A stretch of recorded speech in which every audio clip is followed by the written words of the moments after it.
Order. Sir John Whittingdale to move the motion.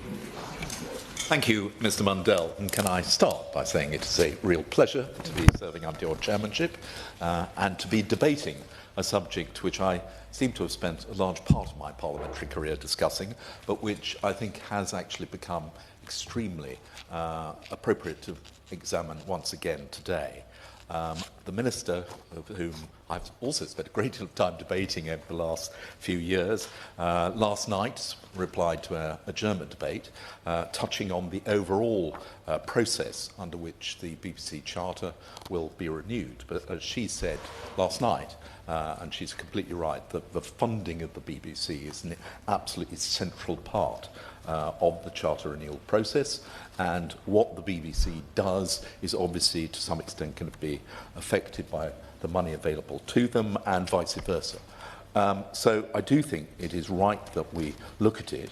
I had responsibility less than 10 years ago for drawing up the charter under which the BBC currently operate, but even though that was in sort of 2015-16, so about 7-8 years ago, the changes that have taken place since then in the broadcasting landscape are huge and continue to accelerate. So at the time of the last charter, streaming did exist, but it was only a couple of years after Netflix had launched in this country, and there were still only one or two other streamers available. Since then, we've seen an explosion. So there are an enormous number of different streaming platforms, and they are investing heavily in extremely good content, and most people in this country now enjoy streamed services as well as traditional broadcast and subscribe to quite often several streamers. Now, despite the huge range of content which is now available, in my view, and I think the government takes the same view, public service broadcasting is still absolutely necessary, particularly in the areas of news and current affairs, some of the core public service content which aren't really provided by the streaming services. So I do continue to believe that there is a very important role for the BBC in the broadcasting landscape of this country. But my concern is that the traditional method by which the BBC is funded through the licence fee is going to become steadily harder and harder to sustain. Even 7 or 8 years ago, we saw the beginning of the challenges. So at that time, at the request of the BBC, we closed what was called the iPlayer loophole, by which people were viewing BBC content on the iPlayer, but not paying the licence fee. And we said at that time, and it remains the case, that if you watch live television in any form, but if you use the iPlayer, then you are required to have a TV licence. But despite closing that, some of the other drivers which have increased revenue for the BBC over the years, like the growth of single-parent households, like the level of immigration, which meant more licences have been issued, that is now reversed. And we are seeing each year fewer people buying a television licence. So in the course of the last year, the number of licences held has fallen by 500,000 over 1 year. And that is likely to continue to do so. And if we look at the viewing behaviour of the public, and particularly young people, you will find that actually less and less broadcast traditional television is being watched by young people. Most 16 to 24-year-olds now do not watch any live broadcasts each week. 10 years ago, 80% did. And broadcast channels now only take up about 57% of all viewing, against TikTok, YouTube, and all the other streaming services. And so people are genuinely saying, we choose to subscribe and to pay for Netflix, for Amazon, for Discovery, for Apple, all the other streamers. We don't see why, on top of that, we should have to pay for a TV licence when we don't watch the BBC. And the TV licence doesn't just cover BBC, it covers all live television viewing, but nevertheless, a lot of people can watch on catch-up programmes available on the other public service channels. So genuinely, people are not required under the law to have a TV licence, and more are choosing not to do so. And that is going to pose an increasing problem for the BBC. We have seen complaints from the BBC over the fact that the available revenue to them has been cut over the recent years.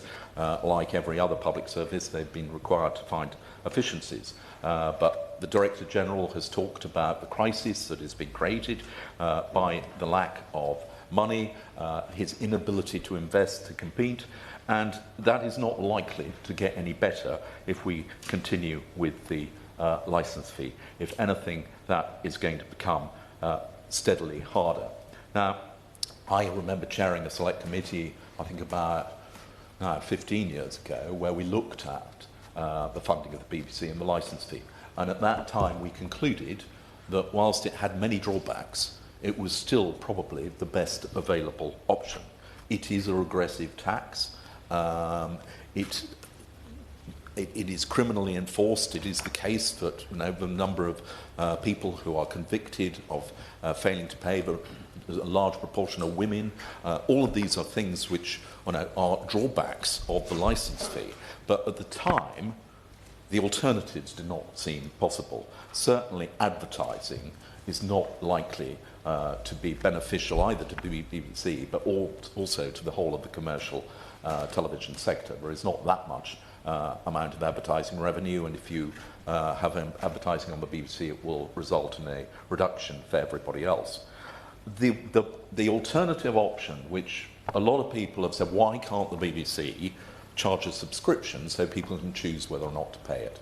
And the reason is a simple one, that at the moment, most people still access the BBC and the other traditional broadcasters through Freeview, digital terrestrial television. And there is no mechanism under which you can have what is called conditional access. In other words, you can choose whether or not you wish to receive that particular channel with Freeview. That was something at the time of the launch of Freeview the BBC were very keen should be the case, because they were worried about subscription. But it does mean that whilst we continue to have a significant proportion of the population relying on Freeview, we cannot move to subscription. But that will change. The government, both the last government and this government, have said that we will maintain Freeview until 2034. It may well be we'll need to maintain it for a bit longer. But the transition to IPTV, the provision of television over the internet, is steadily going to increase. And if people have smart TVs, which allow them to choose whether to subscribe to the streamers, it means they could also then have the choice of whether or not to subscribe to the BBC. So I do think that that is an option which is likely to become more attractive, but is only really viable when we reach the point where almost the entire population has it available. But it is, for the reasons I've described, important that we start to talk about it now. The last government had a future funding of the BBC panel, which this government has not continued. But on the other hand, I know the Minister has set up the future distribution of TV panel, which doesn't look vastly different. But anyway, I'm glad that the government continue to look at this, which is why I think this is the right time to have this debate. There are certain things which will never be possible to have subscription-based. BBC Radio, there is no way, I think, in which you can have conditional access on radio. Equally, the World Service, which I sit on the Foreign Affairs Committee and we're examining at the moment. The World Service is of huge benefit to this country. You couldn't have subscription. People it is aimed at are people who certainly are not in a position to pay money to receive it, and it is a very valuable contribution to the reputation of the UK and to our soft power ability. But the BBC have said in their view that it should be funded by the Foreign Office and not by the licence fee. That is something which I think is quite attractive, although I recognise that it would be a big challenge to take on, but the Minister gave evidence on this subject yesterday, and I think it remains an issue which we will want to debate. Radio, you could extend advertising, but for the same reason it would damage commercial TV, and I'm actually slightly worried about the extent to which advertising is creeping in at the margin, with the BBC's allowing advertising to podcasts, which the more and more of the way in which people are accessing audio content. Of course I'll give way. I'm grateful to my right honourable friend for giving way. I think he will recognise, as I do, that one of the big challenges in relation to the BBC is that if you encourage more commercialisation of the BBC, many of the people that are most opposed to that are the other public service broadcasters who worry about what that does to disrupt their own revenue streams, particularly in relation to advertising, and that is why it's very tricky to come up with an alternative to the licence fee.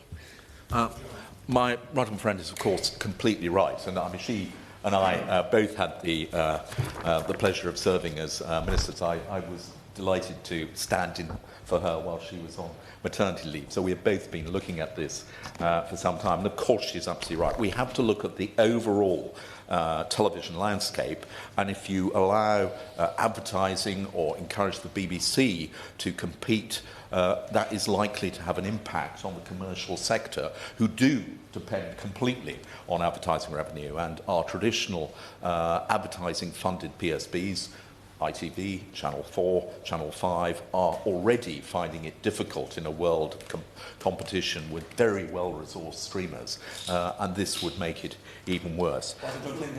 Of course. Thank you very much. I'm very grateful, Chair, gentlemen. One of the weaknesses of the streaming companies is in regional and national news coverage and programming. Now, for BBC Scotland at the moment, 99% of the licence fee paid by Scots is actually invested in Scotland. Is this not a really important, positive aspect of the current licence fee arrangements and must be protected as we move forward? Well, I have sympathy with the honourable gentleman. It is the case that the core public service content, which the BBC provides, more than the other PSBs do, but not to the same extent, and national and regional coverage of the type he has described is absolutely a core part of that. And I think that needs to continue. And if the licence fee is not able to fund it, then there is a case for it moving across to general taxation. So I think the world in which the core PSB content is funded out of taxation, and then the content which is more entertainment-based and people could choose to subscribe to, we might look to go to a subscription model. But it is too early to say. These are the kinds of discussions which are absolutely fundamental to the next charter. I'm delighted that the government is now beginning to consider that, and my purpose today is actually to flag up the extent to which this existing model, in my view, cannot be sustained, and to begin having the debate. Of course, I'll quickly give way. I thank the right honourable gentleman for giving way. Following the recent developments in Syria, I understand that BBC World Service, which he referred to earlier, will offer enhanced services to audiences across the country in Syria on broadcast, medium wave and FM. Would he agree with me and congratulate the World Service on actually stepping in to respond to an emergency situation with the utmost professionalism? And doesn't this underline his point about why it should be funded from the Foreign Office? I'm most grateful to the honourable gentleman, and I do agree with him. I mean, we listened to and took evidence yesterday from the Director General and the Deputy Director for News, Jonathan Munro, on this exact subject. And he was talking about the way in which the World Service does provide its core language services, but then can provide additional coverage very quickly, and Syria is a very good example of where they are doing that. That is an extremely important role of the BBC. It is one which I cannot see can be funded any other way other than through public money, and I think the BBC do make a good case as to why the licence fee may no longer be appropriate, and that too we need to consider. But there are a large number of members present. I don't want to take up any more time. I hope that I've just managed to raise one or two questions which I think we will need to debate quite thoroughly over the course of the couple of years which lie ahead for the Charter renewal. I remind members that they should bob if they wish to be called in the debate. I don't intend to set a fixed time limit at this stage, but if members could stick to about 5 or 6 minutes, we should be able to get everybody in. The question is that this House has considered the future funding of the BBC. Tom Rutland. I'd like to serve under your chairmanship, Mr Mundell, and I refer colleagues to my register of interest as the chair of the BBC APPG, a recipient of hospitality and a former employee of the Prospect and Bec2 unions, which represent workers at the BBC. Thank you to the Right Honourable Member for Malden for bringing about this debate on what is such an important issue, not only for the BBC as an organisation, but for all of us who benefit from it delivering its mission to inform, educate and entertain. When we discuss the future funding of the BBC, we must understand the need to safeguard its unique role with a funding model that enables it to continue being independent, universal, and providing the unique content its audience expects. With BBC iPlayer being the fastest growing streaming service this year and 95% of UK adults using BBC services every month, whether that's their 9 TV channels, 16 radio stations, streaming apps, or the World Service, we must recognise, I think, that the demand for the BBC's services and content reflects just what a vital source of information and entertainment it is for our constituents and those accessing World Service content around the world.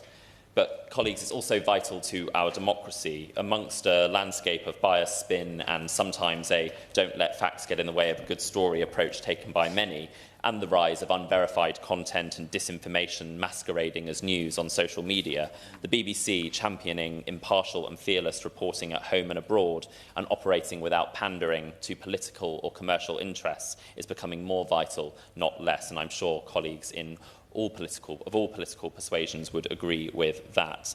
Mr Chairman, the financial challenges for the BBC are stark, and when we debate future funding, we must recognise this as already set out. It's seen a 30% real terms decrease in funding for UK services in the last decade, exacerbated by previous decisions around the licence fee and, of course, the hyperinflation that's been taking place in the film and TV industries in recent years. And they've also taken on additional financial responsibilities in the past decade, including licences for the over 75s on pension credit.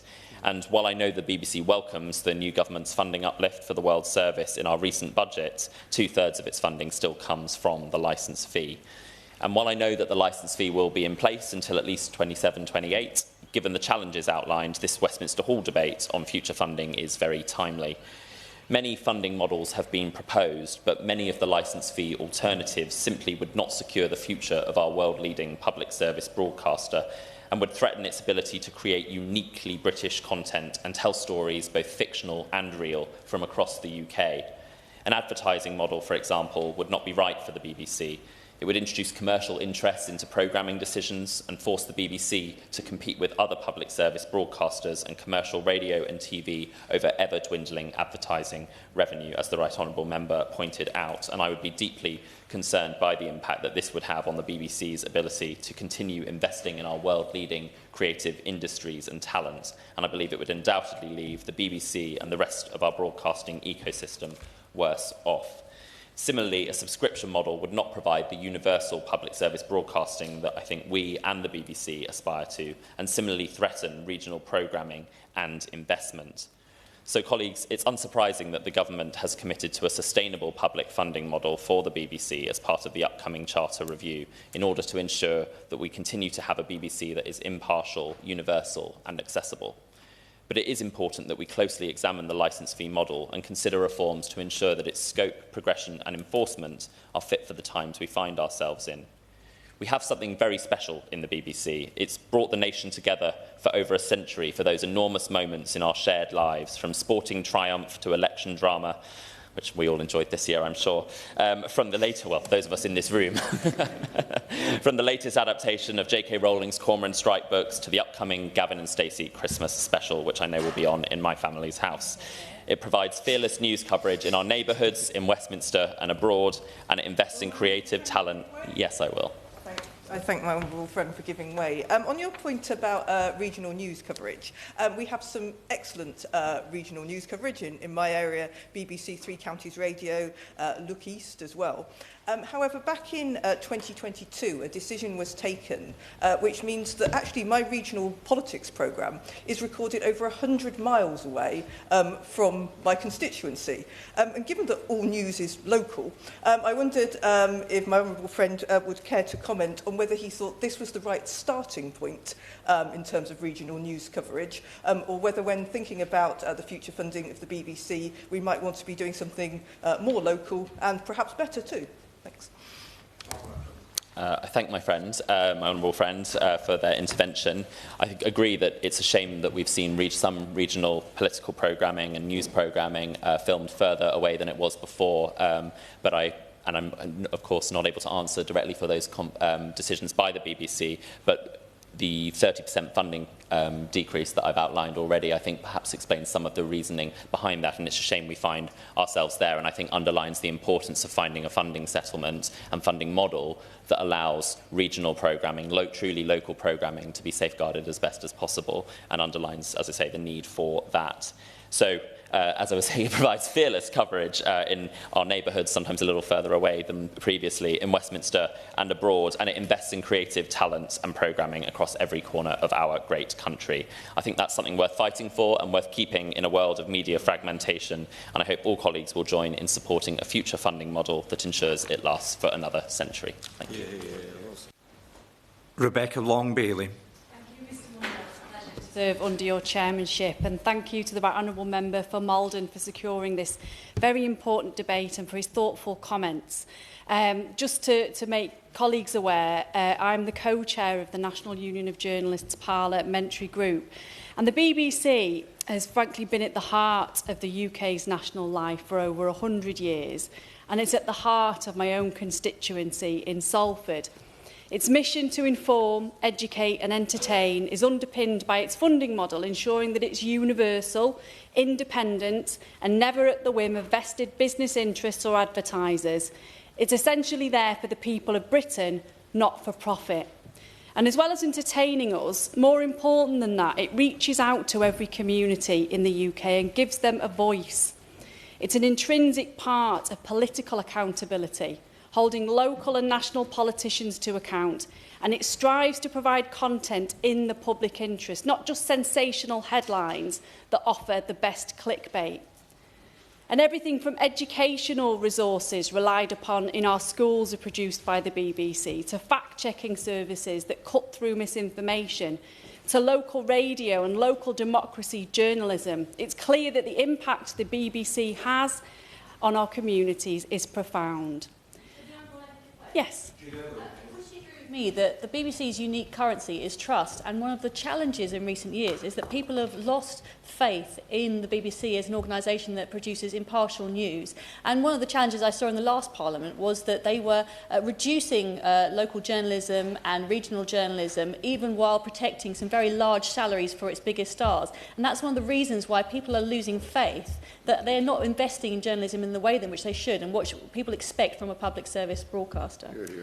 I very much agree with the Honourable Lady regarding the cuts to local journalism particularly, because I think that they're a fundamental part of holding politicians and local democratic organisations to account, and it's incredibly worrying to see cuts to those local services both in print, in television and in radio, and hopefully that's something that the upcoming Charter Review will address and recognise. And I think there's a few points later in my speech in terms of accountability and rebuilding public trust overall for those who may have lost any element of trust. I think it's also important to recognise the BB's impact upon the rest of the world and how the world views the UK through its world service provision, most importantly at a time of great turmoil in certain parts of the world. The BBC World Service has a history of responding to emergency situations globally. Most recently in November, they launched an emergency radio service for Gaza, which remains on air. And in May 2023, during the conflict in Sudan, BBC News Arabic began an emergency radio service. In February 2022, the BBC News Ukraine service extended TV bulletins following the invasion of the country. And BBC News has also responded to the events in Syria with special programming across the week. But despite the crucial public interest role the BBC plays, as we've heard, it's seen a 30% real terms decrease in funding for UK public services in the last decade. Parts of the service have been at risk or cut completely, which puts the unique role of the BBC in jeopardy. Most recently, we've heard the cutting of hard talk and local radio service provision, to name but a few. So the forthcoming charter review process provides us with the opportunity to put the BBC on a stable and sustainable footing, recognising its vital role in our society and democracy, its significance as a major driver of the UK's wider creative economy, and its strategic value as a global asset. And I think it's important that we are discussing the importance of recognising the various funding options that are available beyond the licence fee. For example, the World Service is just one element of BBC provision that should be recognised on a department level, not just in terms of the licence fee. But of course, there are ways that we could improve the BBC too, particularly in how it engages with the public. The NUJ, for example, suggests that by starting with genuine engagement and consultation with the public about what they value from their BBC, it will regain their input into its future funding and direction. They further suggest public and staff representation on the BBC board, improving diversity and reflecting the priorities of licence fee payers more fully. They call for the reversal of initiatives that have diverted licence fee income away from core work, including the cost of free licences for the over 75s, which should be funded directly by the government. And they call for greater independence and safeguarding the BBC from perceived political interference, including BBC boards and its chair to be chosen by an arm's-length body. Also important is seeking to ensure the BBC better reflects the community it serves, both in its content but also in its staffing. And it could do this by piloting innovative initiatives to improve local news provision in communities that represent news deserts or near news deserts, opening up access to journalism with targeted training programmes to increase opportunity, including apprenticeships for school leavers, and building and protecting the spectrum of news provision across linear and digital platforms, including the proper resourcing of local radio news and local radio, ensuring a breadth of diverse content that prioritises quality. So I hope the Minister will consider some of these points carefully and continue to champion the BBC, both in Salford and across the UK. Because in a growing era of disinformation and growing political bias in the media sphere, fiercely protecting the values of public service broadcasting and its unique role in the provision of impartial, trustworthy news and journalism is crucial. Ollie Glover. Thank you, Mr Mandel. It's a pleasure to serve under your chairmanship, and can I commend the Right Honourable Member for Malden for securing this important debate. It was very good to hear his support for public service broadcasting and his recognition that the licence fee isn't just there for live television, but for many of the services that honourable members have already mentioned so far in this debate. I want to start off by saying why I strongly feel that we need the BBC and why it delivers such great value. And it still does so many things that the proliferation of streaming platforms do not. From a UK cultural and economic benefit perspective, the BBC provides a critical role in education, not just for children's programming, but of course the ever-informative and breathtaking nature documentaries from David Attenborough and others. Even in recent times, Line of Duty, even in this age of streaming, managed to secure 13 million viewers per night, and many of us were gripped looking forward to the next episode.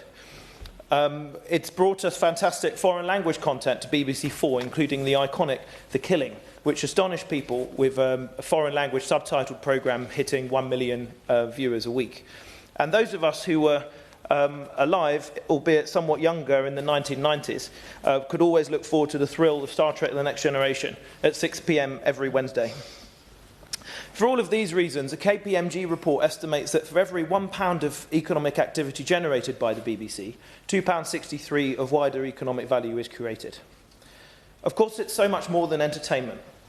The value of fact-based and impartial reporting, analysis and investigations, particularly in this age of social media misinformation and us all being trapped in our thought bubbles, is essential. We need the forensic interviews on Radio 4's Today programme. We desperately need the local political reporting and scrutiny of services like BBC Oxford and BBC South. And we need the investigative journalism, domestic and international, that can be found across Radio 4.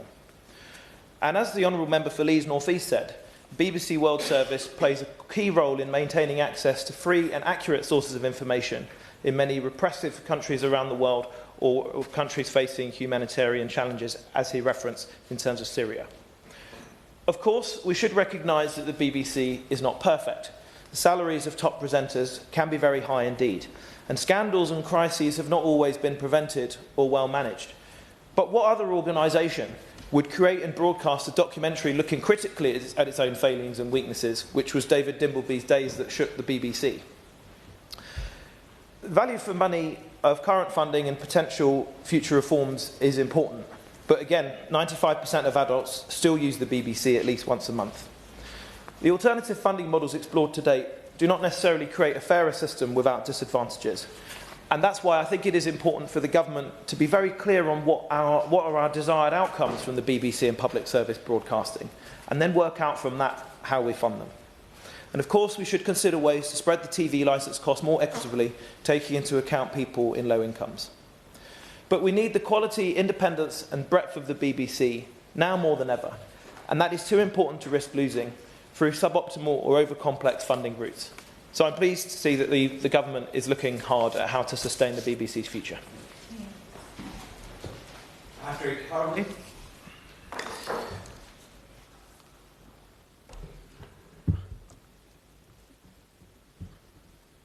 Thank you, Mr. Mundell. Apologies for the slight delay in preparing my comments. It is a pleasure to serve under your chairmanship, and I'd like to thank the member for Malden firstly for bringing this debate to the House today. It's the 18th of December today, so this time next week, millions of people will be gathered around their television to watch Christmas Day programming. Millions will be preparing, it's 3:03, millions will be watching the King's speech this time next week. And millions will be watching that on the BBC. People will not be subscribing to the BBC to watch the King's speech. People would subscribe to the BBC on Christmas Day for things like Gavin and Stacey, or EastEnders, or Doctor Who. And because they would only subscribe for entertainment purposes, they would be missing out on the cultural life of the country, on important issues that people should be exposed to and should consume. A subscription service that unwittingly creates such a taxonomy of programming, unwittingly divides content between public sector broadcasting on the one hand and entertainment on the other, would fall foul of reducing that sort of content consumption that is so important. I think the best way to ensure that the BBC continues to provide the services that it does provide is through the continuation and the maintenance of the licence fee model, rather than general taxation for public sector broadcasting or subscription services for entertainment. Of course. Or not of the licence fee, fewer people are choosing to pay it. So we have a problem that needs to be dealt with, regardless of whatever one's view is on the licence fee in its future. Thank you for your question. Fewer people are willing to pay it, but there is a way around this. The efficiency savings that the BBC can make will help to rebuild trust in the BBC. I think that if the BBC's content can be improved, if the BBC's reach can be extended, that will lead to a regain of trust that the Honourable Lady mentioned earlier, and will lead to more people supporting the BBC financially through the licence fee. I want to come on to an issue that the BBC has struggled with in recent years, which again is trust. BBC Verify is a new service that's been brought forward to try to combat the disinformation that we're seeing online. I've raised directly with BBC executives that BBC Verify can be improved, both in terms of content and tonally. I've raised that it's not perfect, but it is a good start in combating the disinformation and the misinformation that we see online. I hope that more effort can be put into improving Verify's output in the months and the years to come. I want to come on to the importance of the World Service, which has been discussed in the last half hour by many members. I'm supportive of the government's recent uplift in funding for the World Service, but I want to make it clear that I favour the return of funding for the World Service to the Foreign Office. That would relieve financial pressures on the BBC's domestic coverage. That would enable sustainability and stability into the long term, and it would help to support Britain's soft power role in an increasingly dangerous world. I'll move on to the BBC's cultural impact. The BBC's cultural impact is crucial to supporting the creative economy in the UK. BBC strives to represent and serve all communities across the UK, investing over half of its funding outside of London. The creative sector is a continually developing area in the country, and the BBC's £5 billion of investment a year supports a unique output to entertain and provides world-class exports for viewers abroad. I would like to see the BBC able to invest more in its cultural output in order to extend its provision in this area. For these reasons, I think it's incredibly important to maintain the BBC's position at the top of the electronic programme guides to make sure that public service broadcasting continues and survives in the years to come. Lastly, I will say that whilst the government should monitor the situation around the BBC's funding, I find that the current system of charter renewal, whereby the BBC diverts attention and resources on an almost continual basis to the upcoming charter review, I find that it's less effective than it should be at supporting the BBC to deliver as a public service. And therefore I would ask that the system should be changed to allow a permanent charter for the BBC, that the government and the BBC in concert can work to alter and change as and when required, rather than after a mandated medium-term period. So I welcome the government's commitment to getting the BBC on a stable financial footing, and I look forward to the Minister's comments later. Thank you, sir. Seamus Logan. Thank you, Mr. Mundell. It's a pleasure to serve under your chairmanship, my first time serving under a fellow Scottish MP. And I'd like to thank the Right Honourable Gentleman, the Member for Malden, for securing this important debate and also for his learned contribution. And I declare an interest here as an office bearer on the APPG for the BBC and as the husband of a journalist and a former BBC employee. I'm not going to gild the lily on the contributions that so many learned members have already made. I'm going to give a very personal view. But of course, nothing is free. And when we consider the new model, we need to remember that, and my remarks will address that very point. More than most, perhaps, along with at least one other person in the room, I know the value of the BBC because I lived, studied and worked for 30 years in a society riven by conflict, division and hatred, at times verging on civil war. It was vital during those times to have faith in an organisation that provided reliable and trustworthy news and unbiased current affairs coverage. For the most part, the BBC fulfilled that function, both in their television and radio coverage, and for that I pay tribute to their courageous and award-winning broadcast journalism. The need for this role in an ever more divided society is all the greater. Throughout my life, I've been a fan of much of their output, and now I find myself in a position where instead of being simply a viewer or a listener, I occasionally find myself as a contributor, as an MP. I wish to place on record my admiration for the work that they do, often in challenging circumstances and environments. I believe they continue to be faithful to their commitment to inform, to educate and to entertain. They continue to enjoy a high level of trust and confidence, not only in these islands but across the world. Alas, there are also challenges. Too many to list in one speech today, but I want to put down a few markers here in this debate as each of them relates to any future consideration of the licence fee system and ultimately the Charter renewal.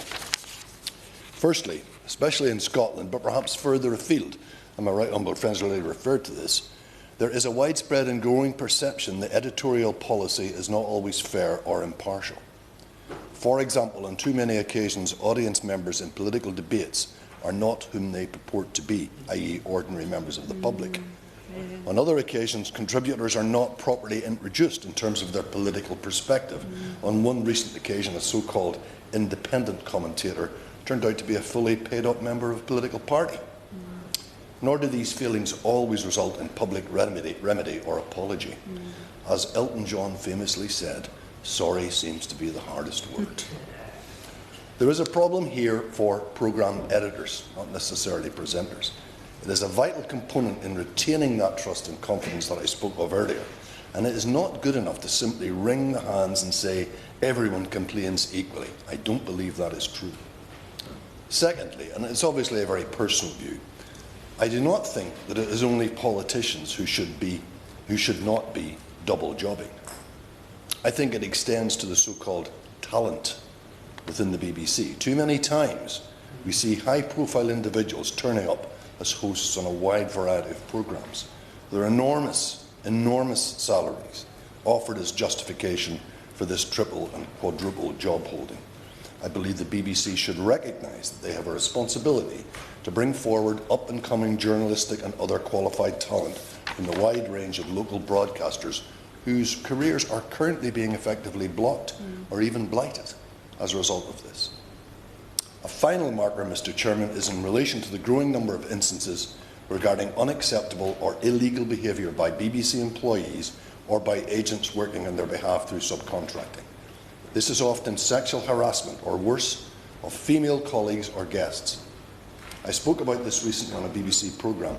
I don't think it is good enough to divert responsibility to external production companies. The BBC needs to own this, to commit to an urgent internal review of their policies and a renewed training programme, especially for the so-called talent, where so often the problem lies and where managers have been reluctant to act. This is a cultural problem and it must be addressed at every level. I personally would wish to see a commitment to no training, no screen time. Very simple. In conclusion, Mr. Chairman, I look forward to an informed debate on the licence fee system, including a deep dive into potential alternatives to the licence fee, including, for example, consideration of opt-out advertising models, as we already see in the marketplace, perhaps of a pay-per-view system, and certainly a funding model which provides a much more socially just system in which the vulnerable, the elderly and those in poverty pay much less than the current licence fee. This is a changing world, Mr. Chairman, and the BBC must change with it. Thank you. Thank you, Mr. Mundell, and it's a pleasure to serve under your chairmanship. So I too would like to speak up for the BBC World Service and for the brilliant people who work at the BBC World Service. So the World Service describes itself as the world's radio station, and I think that's right. And I think we're lucky to have it, and we must do whatever we can to support it. 42 languages services, and a beacon for democracy around the world. I think we do know the truth when we hear it from the BBC. In a world of endless rolling information and disinformation, it is surely significant that the Arabic service alone saw a 9% growth to 35 million a week just last year. We all know that there are places in the world, especially when internet connections are restricted and local journalists are fearful, where conventional radio remains crucial. Abuse and state malfunction are called out and the powerful are held to account. 318 million listeners every week. In 2022, World Service announced 382 job losses and the complete loss of the Persian radio broadcast. The Persian radio broadcast, which was so important in its coverage of the protests against the government in Tehran. And in Lebanon, Russian state-backed media is now using the frequency suspended by BBC Arabic. There is news, and there is fake news, as we have all learned. So whilst we debate the funding of the BBC, please let's remember the World Service, which Kofi Annan described as Britain's great gift to the world. Presently, about 3/4 of World Service funding is from the licence fee, and about 1/4, about £100 million, from the Foreign Office. Now, previously in this Parliament, I said this was about the same as an F-35 jet. We have 75 or so of them, and I asked the question whether some of us might agree that the vital soft power of the World Service was equivalent of at least one of our jets. Thank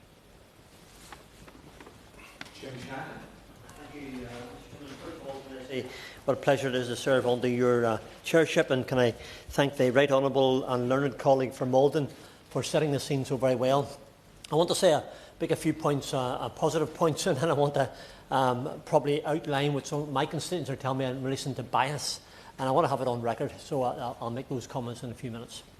But first of all, as the Right Honourable Member to my left-hand side referred, this time next week, well, the King's speech will just be over. And the nation as a whole will be sitting watching that, because it's one of the good things that the BBC do, and they do it well. I'll probably also be a fan, because my age gives it away, of the two Ronnies and Morecambe and Wise. Wow, what humour. An old-fashioned humour, by the way, but one that I was brought up with. I could tell some of the stories, but I won't, because you'll be here all day telling jokes, but their humour is incredible. I'm also endorse the excellent World Service that they do, and the fact that it does need to be upgraded and enhanced. But now I wish to shine a light on the elephant in the room. The BBC has long prided itself as a national broadcaster funded by the public and mandated to serve the public interest. Yet, my constituents tell me that the BBC's bias.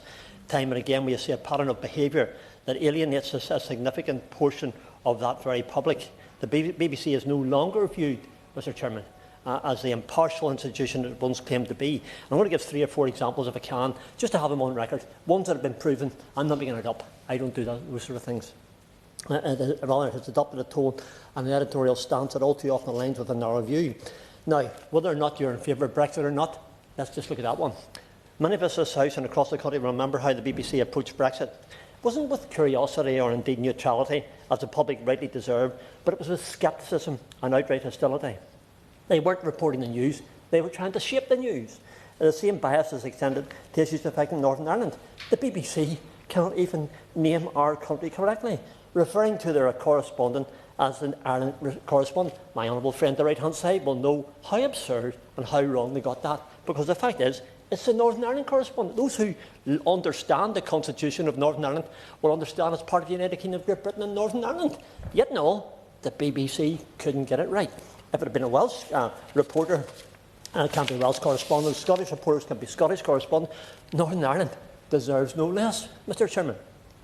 So bias is not a matter of perception, it has tangible consequences. So public trust in the BBC has eroded, and I have to say this, it's no longer the broadcaster it once heralded it to be.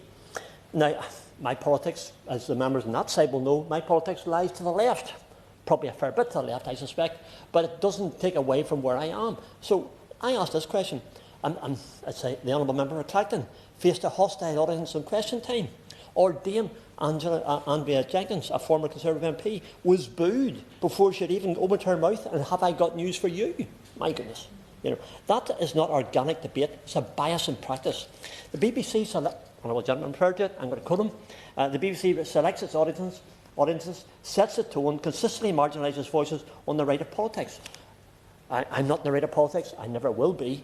But I make that point to have it right on record for those who have a different opinion. I respect other people's opinion, by the way, even though I may not agree with it, because that's the person I am. I hope others are the same.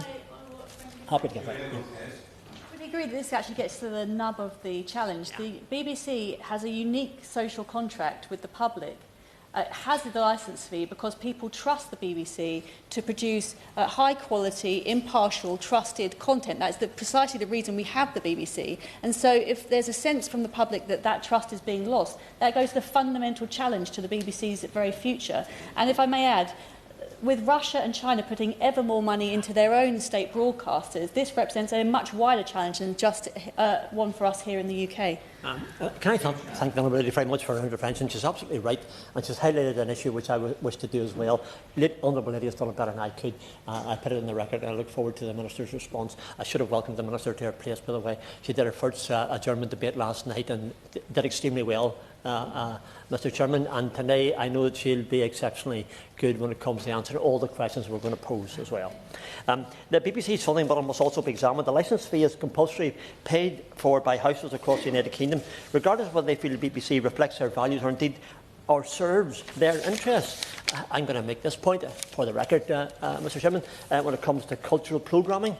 It's not a secret, I'm an Ulster Scot. I'm very proud of my history, the fact that my ancestors came from the lowlands of Scotland and came to Northern Ireland. That makes me an Ulster Scot. So when I look at this, my honourable friend as my brother, Gaelic brother, and there are probably others across the way who are similar. And if we go back far enough in our history, we'll find what we have at. But here's the question I want to make. The Ulster Scots Heritage Programmes risk being squeezed out in the culture programme that the BBC have. For the record, I think it's disgraceful. BBC should focus on delivering programming that matters to all parts of the United Kingdom. Instead, we see money poured into political agendas and overpaid presenters, while those cherished cultural significant programmes receive less attention. One example, Mr Chairman, and that's the BBC's bias clear in its coverage of Israel and Hamas. My goodness, just cast your mind back to all that. It's no secret I'm pro-Israel, but I believe in decency and justice for everyone in the Middle East, and that's where I come from. The refusal to describe Hamas as a terrorist organisation, they're murderers, they're rapists, and they're baby killers. That's who they are. That's the Hamas that we know. And yet the BBC couldn't bring themselves to call them what they were, terrorists. That undermines the BBC's credibility as a news source. What message does that send to the victims of terrorism? I'm quite happy. Thank you. I apologise. I forget the constituency. I apologise. Just on the issue of trust, as he goes on to the issue of the subscription fee or the licence fee as such. And I must refer to my register of interest as someone who was supported by the Musicians Union and the son of a videotape editor for the BBC, so I spent much of my childhood on the cutting floor of Pebble Mill in the West Midlands. However, I must say that the issue of bias is an issue we hear from all political parties and from all sides. I heard from my Liberal Democrat colleagues earlier today about their frustration that the leader of the Reform Party has appeared on the BBC far more times than any Liberal Democrats have. I hear from the Honourable Member, the full Minister, about her concern about trust. But then several high-profile leaders of the BBC are former Conservative members or advisors. On my local council, many of the people who work for the BBC are now prominent Conservatives. So we are talking about the funding of the BBC. We will never all not be happy with the output of the BBC at some stage, yet the public still put it higher than most news outlets and other broadcasters. But about the issue of funding this organisation that still is one of the best in the world, on the issue of subscriptions, if we put a subscription, would you not agree with me, if we put a subscription process in place, not everybody will take it up, which will drive the costs up of the subscription fee in the first place, and then the BBC will have an even bigger problem on funding moving forward. Mr Chairman, thank you, and I thank the honourable member for that. And he's right to put forward a point of view, but you know that I didn't speak on behalf of the Reform Party because they're not my party. But the point I was making, if it's wrong that someone has been derided on TV because they happen to represent a political view, I think that's wrong. And that's the point I'm making in relation to it. And to take at that stage I just mentioned about Israel and Hamas, there was a supreme example of where the BBC bias carried over in such a way it couldn't even name them what they were. The Hamas terrorists and murderers, they're the people who hide behind women's skirts and children whenever they carry out their atrocities. So that's the organisation, and I'm expecting them to present the news in the way that it is. I understand I might be going on. So the question is how do we justify the licence fee? It must uphold its obligation to impartiality, fairness and transparency. Some would see the BBC as a left-wing bias. A compulsory licence fee cannot be justified when a large section of the public feels misrepresented, ignored or worse, derided. I conclude with this. We must demand that the BBC prioritises the voices and programming that matter to all parts of the United Kingdom, of Great Britain and Northern Ireland. Just for the BBC one, it doesn't know where Northern Ireland is. That means Ulster Scots programming given the platform it deserves. That means coverage of Northern Ireland that reflects the reality of our place within this great United Kingdom, which I'm proud to be a member of. And I'm always saying that all the time. BBC has faced calls for defunding. I can say it can either reclaim its role as a trusted and impartial broadcaster that unites the nation, or continue down its current path, which I've illustrated, alienating viewers, losing its purpose. The public has noticed the bias, Parliament has noticed the bias, BBC must now acknowledge the bias and act to restore trust. Thank you so much. We now come to Lib Dem spokesperson Liz Jarvis. Thank you, Chair. It is a pleasure to serve under your chairmanship, and I am grateful to the Honourable Member for Malden for the opportunity to discuss the future funding of one of our nation's most cherished institutions. The BBC has been at the heart of our national life for over 100 years, embodying a mission that is simple yet profoundly important: to inform, educate and entertain. The BBC is not just another broadcaster. It plays a vital role in our cultural life and our national identity. It is universal, independent and unparalleled in its reach and influence, and it remains the most trusted broadcaster in the world. From BBC Bitesize, which has educated millions of children, to the drama, music and comedy that enriches our lives, the BBC has no equal. Unlike global streaming services, which are motivated by profit and primarily serve international markets, the BBC exists to benefit the UK public. Public service broadcasting ensures content is produced for everyone, regardless of wealth or geography. It brings us together, whether it's to watch the coronation, follow the Olympics or enjoy the sounds of Glastonbury, or tune into local radio to hear about issues in our communities. A Netflix-style subscription model would be divisive and exclusionary. It would force the BBC to focus on content that attracts paying subscribers, sidelining the universal services that make it so valuable. These are services that serve all audiences, not just those who can afford to pay. A subscription model will drive up costs for consumers and reduce the money available for content investment. The notion that the BBC's entertainment content should be put behind a paywall is misguided. For many households, including the digitally excluded, this would make the BBC services inaccessible.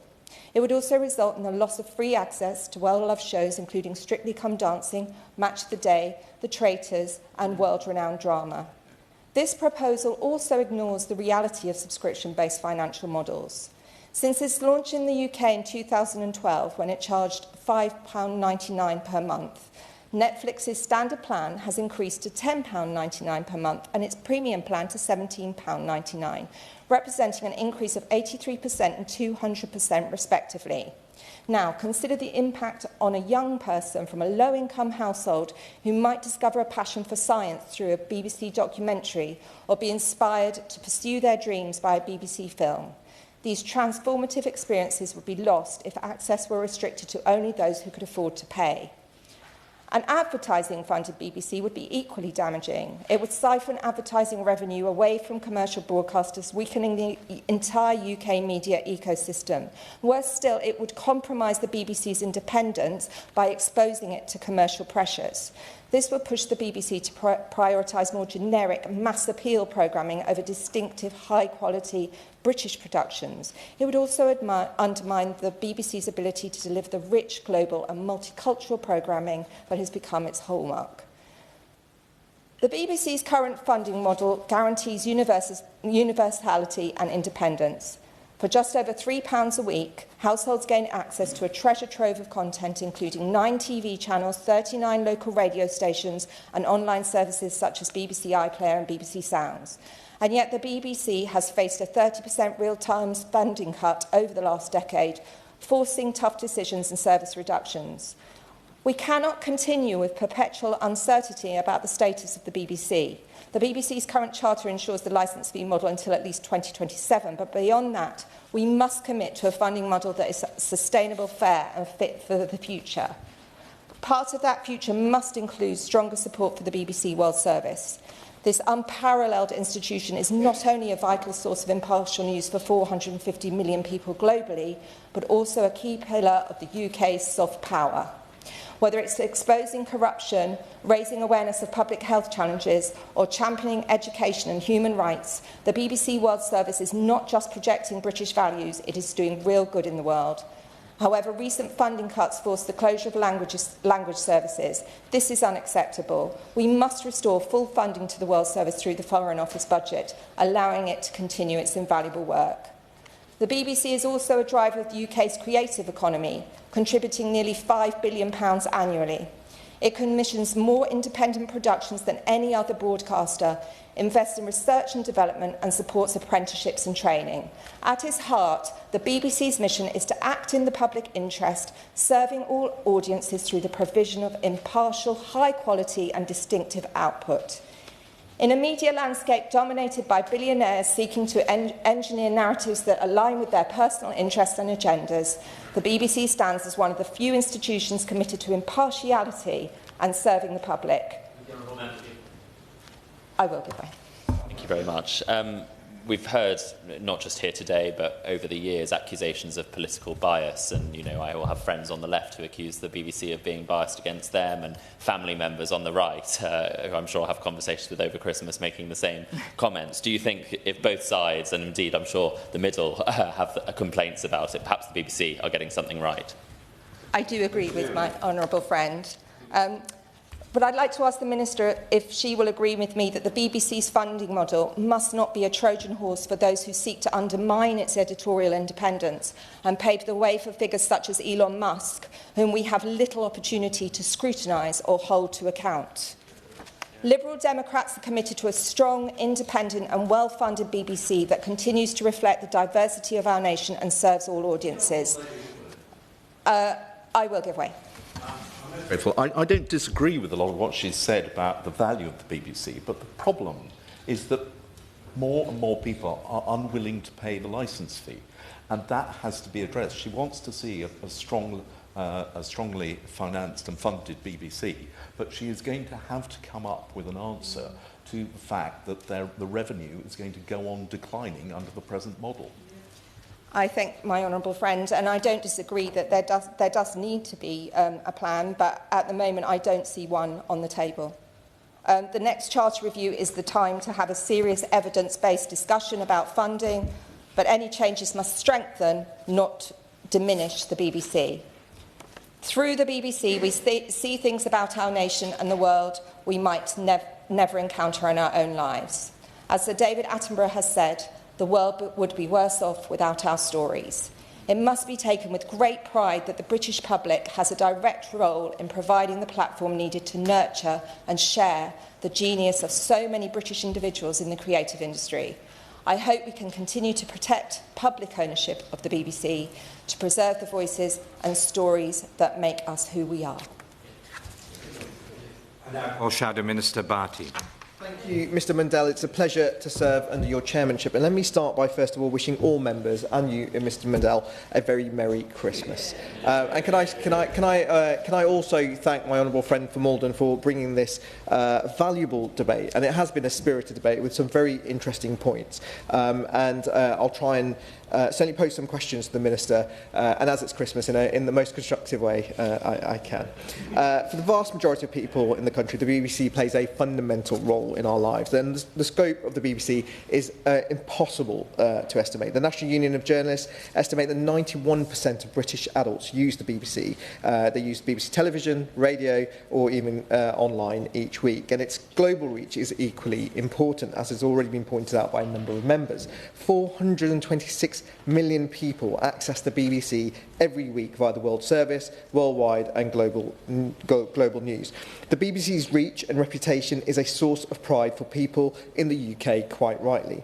However, as has been pointed out by my right honourable friend from Malden, as we approach the renewal of the BBC's Royal Charter in 2027, there is no denying that the government must recognise some of the challenges that the organisation faces, not least its sustainability, with decreasing licence fee uptake and decreasing revenues. I'm going to next address the issue of trust, which has also been brought up, because the social contract that exists between the licence fee payer and the BBC is absolutely fundamental. And unless we ensure that people have faith in the BBC and its role in society, endless questions about its relevance and importance will continue to be a factor in public discourse, and failure to address that issue will undermine trust in the BBC. The BBC is one of our great institutions, and since its founding, it has promoted the very best of Britain at home and abroad. It has guided our nation through war, economic and political crises, and much, much more. It needs to be trusted, especially as we see our adversaries, like Russia and China, bolstering their own the reach of their own state broadcasters.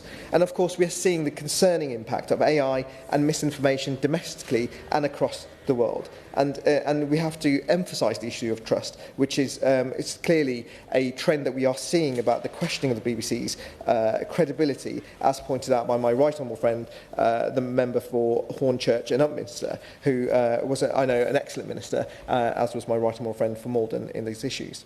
Recent funding figures are a cause for concern. The 2015 DCMS Select Committee report found that some view the licence fee as anachronistic and harder to sustain. And its conclusions are verified by the fact that licence fee income between 2023 and 2024 and 2022 and 2023 is down, and there are fewer licences in force at the end of March 2024 than were at the end of 2023. It clearly suggests that more people are reluctant to pay the licence fee because they are not believing in it and they are not trusting the BBC. This is a foundational challenge for the government. This country needs the BBC, and the challenge is for the government and the BBC to make the case why that is the case. And I hope the Minister will recognise that in her closing remarks. We must also recognise that the way that people engage with media, especially our younger generations, how they engage with media has altered dramatically in the past decade. The COVID pandemic accelerated some of these trends, which have dramatically transformed the media landscape, which led to a surge in online streaming companies, which now dominate the market. So, as we approach the review of the Royal Charter, we cannot ignore the radically different media environment that the BBC is operating in and competing in than they were just 10 years ago. And the government must understand that unless there is genuine reform of the BBC and how it functions, it will continue to be an analogue service in a digital world. There's no denying that the licence fee model was conceived at a time of linear viewing, where watching programmes at the time of broadcast were commonplace. The reality is much different now. The BBC competes in a far more crowded market, a market that can be accessed anytime and anywhere. Licence fee payments will not increase if the BBC does not continue to strive to adapt with the rapid way and the rapid changes that we all are having to interact with media online. So I asked the Minister, what discussions is she having with the BBC to ensure its funding remains sustainable over the next 10 years in light of a radically different media landscape? And I'd like to say this, Mr Mundell, I acknowledge that these are not easy questions. They require leadership and clarity, so I hope the Minister can provide some of that in her remarks. The issue of local radio has also been brought up, and the government should also, I hope, seek to engage constructively with the BBC about the future of local radio. The BBC has 39 local radio stations that currently reach 5.7 million listeners. And in the terms of the current Royal Charter, the BBC has an obligation to reflect the diversity of the United Kingdom in both its output and its services, and that it meets the needs of its regions and communities. As the National Union of Journalists sets out, local radio is a lifeline for often isolated rural communities and provides an invaluable source of news and education for so many, especially elderly people in our communities. And at a time where elderly people are feeling more and more marginalised, it would be wrong to have further cuts to local radio, which provides essential information and entertainment for millions. And I thought my right honourable friend from Malden made some excellent suggestions in this regard, and I certainly hope that the Minister will be able to address some of the concerns that he raised and the questions that he raised. I also want to just turn to Ofcom, because the question of BBC funding also raises other issues, and it's been raised in a number of different ways when it comes to impartiality of the BBC. But as Ofcom is the broadcasting regulator and has the role of responding to challenging broadcasters, especially in an ever more competitive environment, there is clearly some questions around this that certainly the public will want answers to. In the past decade, the BBC has had many new competitors, and the issue I wanted to just raise was of GB News, where Ofcom recently fined GB News for £100,000 for their programme with the former Prime Minister in February of this year. And there were many people who believed that that was not correct. I also raised that question, and I do believe that the government should question Ofcom's remit in the scope of these discussions and the scope that they have to deny freedom of speech, and whether their fines are proportionate under the circumstances as we enter an ever more competitive media landscape, which is fundamentally different compared to the previous decade. Mr Chairman, as I sit down, I just want to wish you Merry Christmas once more, and all honourable members for their contributions, and I hope they have a very happy New Year. Minister Stephanie Peacock. Thank you. It's a pleasure to serve under your chairmanship, Mr Mundell, and I'd like to echo the Shadow Minister's Merry Christmas to everyone in Westminster Hall today. And I'd of course like to begin by congratulating the Right Honourable Member for Malden on securing this important debate. We've had a lot of opportunities this week to debate the BBC together. I'd like to begin my remarks by responding to some of the points that both my opposite number and other members have made. Well, firstly, the member for Malden rightly pointed out that this is a good time to have this debate. He opened his remarks by talking about the importance of public service broadcasting and how important it is to us today. And of course, we spent many hours debating the Media Bill, now Media Act, that goes to the heart of those issues, and of course now falls to this government to implement that act.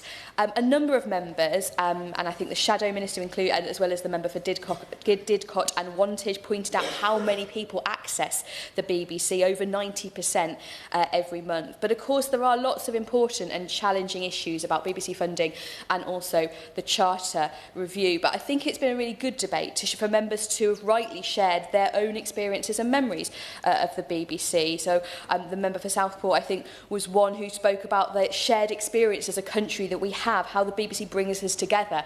We'll be watching the King's Speech and of course Gavin and Stacey a week today, or at least I will be. And members across the House have also rightly spoken about their passion and support for the World Service, in particular the member for Bury St Edmunds and the Right Honourable Member whose debate this is sits on the Select Committee, of which I was pleased to give evidence to. I'm really pleased that 3 Select Committees are taking such an interest. There's a lot of questions, challenges, but it's really important that we put on record our support for the World Service. The Shadow Minister asked a few questions around engagement with the BBC. The Secretary of State and the BBC and myself have met with the BBC and will continue to do so. He also asked some questions around local radio. It's of course important to state that BBC are operationally independent, but when I was in his place, I made my views very clear, as did the member for Upminster, who was the Minister at the time. So, I'd like to speak now broadly about the BBC before going on to address some of the wider issues on funding. So, for over 100 years, the BBC has been a cherished British asset, making a vital contribution to our national life. It supports our democracy, brings our communities together, and helps to shape and define our nation by telling the stories of people in all parts of the UK. The BBC has an almost unique role as a source of trusted news both in the UK and to millions of people across the globe, as well as being a provider of cutting-edge programming and educational content for the nation's children. It is so often the first to invest in skills, the physical assets and the creativity to boost the creative industries in all corners of the country. Of course, over the BBC's long history, the media environment has changed, even since the start of the current charter period in 2017, as the government was bringing in iPlayer into scope of the licence fee. The market has significantly evolved, a point that's already been discussed in this debate. Now, of course, the Right Honourable Member for Malden knows all this very well, not least because he served as Secretary of State for DCMS during the previous charter review. But the world is changing, and as he outlined in his speech, now, for the first time, half of 16 to 24-year-olds do not watch broadcast TV on a weekly basis. We are seeing audiences increasingly turn to on-demand content, and more than two-thirds of households subscribe to streaming services, compared to about a third at the start of the charter period. And of course, the Shadow Minister did ask about some of these challenges, and this does go to the heart of this debate, because as an institution, the BBC is often needed to adapt, renew and grapple with an ever-increasing pace of change. And that's something I think the member for Aberdeenshire North and Moray East spoke about in his contribution. So next year, the government will formally launch Charter Review with that need for adaptation in mind. We intend to use Charter Review not just to think through the operation of the BBC and how it thrives for the next 10 years, but well into the latter half of this century. And we know that any reform to the BBC, particularly when it comes to funding, could have a major impact on the whole sector. We'll consider that carefully as part of the Charter Review as well. We want to have a national conversation to make sure the BBC truly represents and delivers for every person in this country, wherever they come from and whatever their background. And this will include the opportunity for stakeholders and audiences across the country to respond to the Charter Review public consultation before the new Charter comes into effect in 2028. Our thinking will also be informed by my department's wider work, and we're undertaking a project on the future of TV distribution to analyse how people receive their television now and through the next decade. This will help us to ensure the continuity of a sustainable TV ecosystem and the best outcome for audiences. So as we address vital questions about the future form of the BBC head-on, we must also ensure there is a sustainable funding model that is fair for those that pay it. These are undoubtedly complex issues where people will hold strong opinions, but this government wants to have an open and honest discussion about them in the best interests of the public. We're fully committed to retaining the licence fee for the rest of this charter period, but we can't ignore the fact that challenges to this funding model in its current form are increasing, as has been highlighted in this debate today.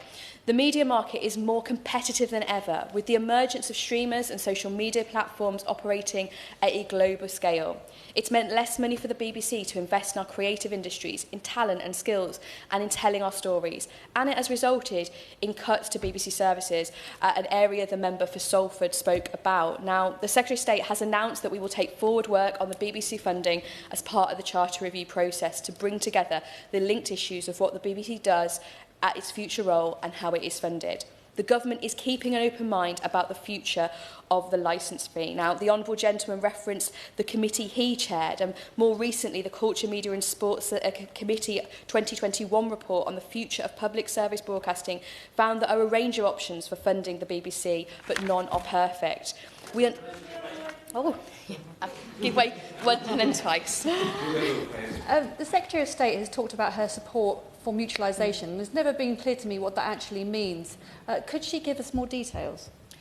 Well, I happily asked the Secretary of State to write to her, but I think in talking about mutualisation, you'll note that she made some comments about this some years ago, about having a greater role and accountability for the public in the BBC, about the public feeling more ownership. But I'll happily write to the Honourable Member with more detail, as I don't want to speak on behalf of the Secretary of State. I'll give way again.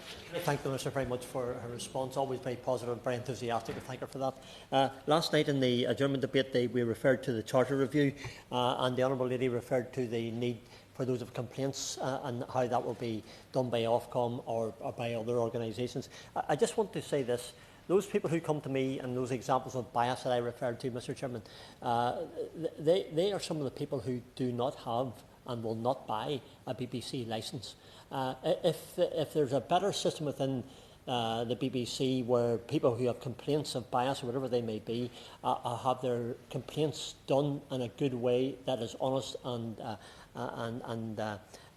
transparent, I think that might draw some of those people back who have decided not to renew their licence. Would the Honourable Lady give us that assurance that that would be what we would do? Thank you. I'm grateful to the Honourable Gentleman for his contribution. Of course, we did speak about this in the debate last night, and there is that complaints procedure through BBC First, and obviously it can be escalated to the Executive Complaints Unit and then to Ofcom. But I do appreciate that some people have just simply decided not to buy a TV licence, and we do want to explore this issue of trust and confidence in the BBC as part of the Charter renewal process and the review. And there will, of course, be a public consultation of which his constituents and, of course, and mine and members from across the House can take part in.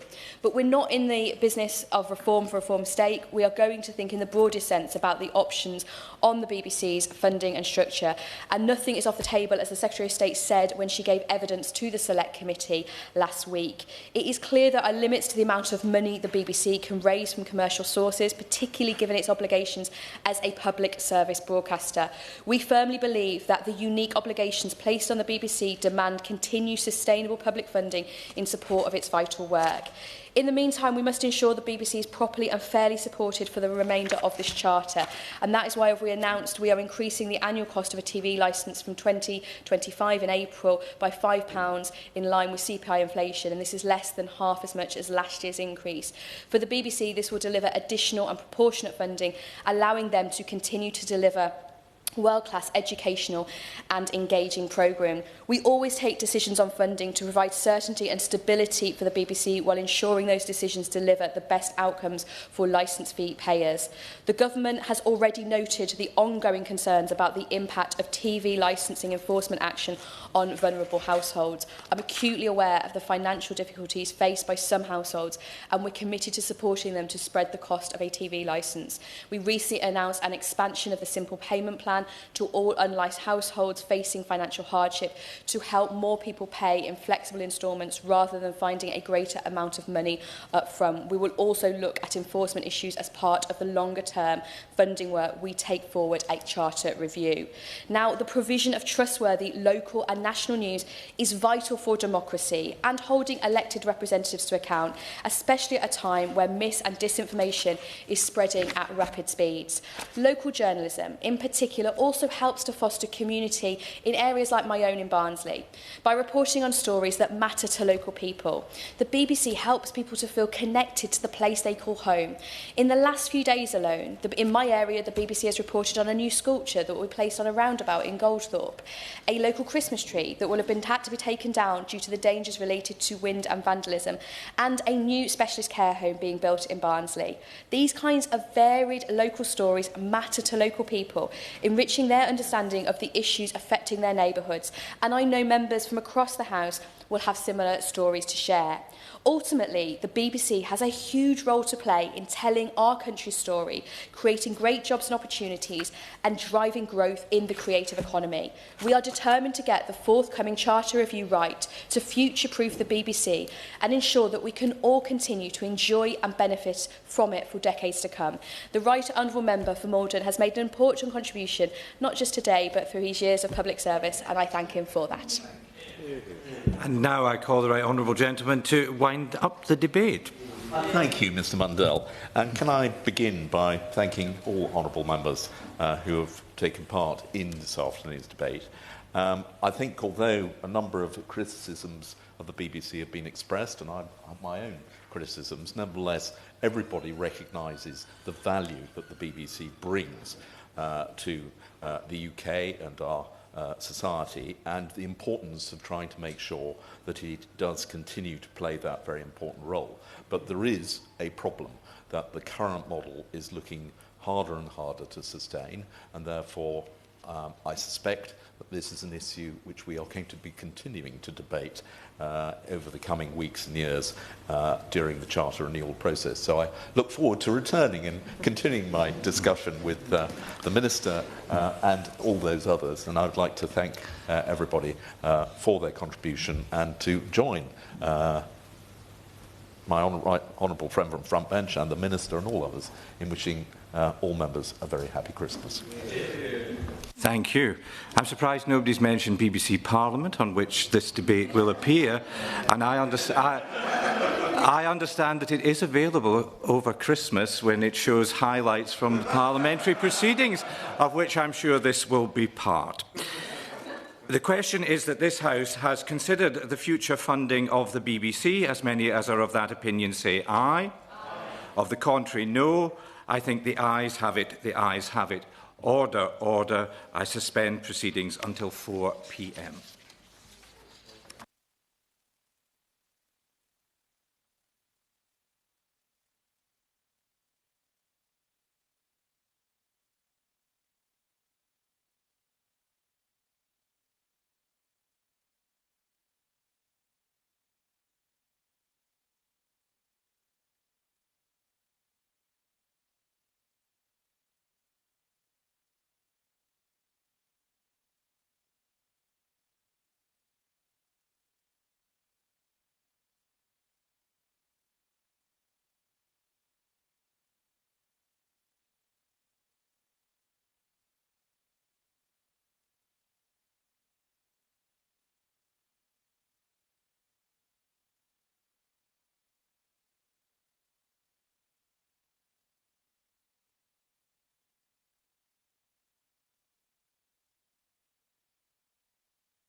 Yes.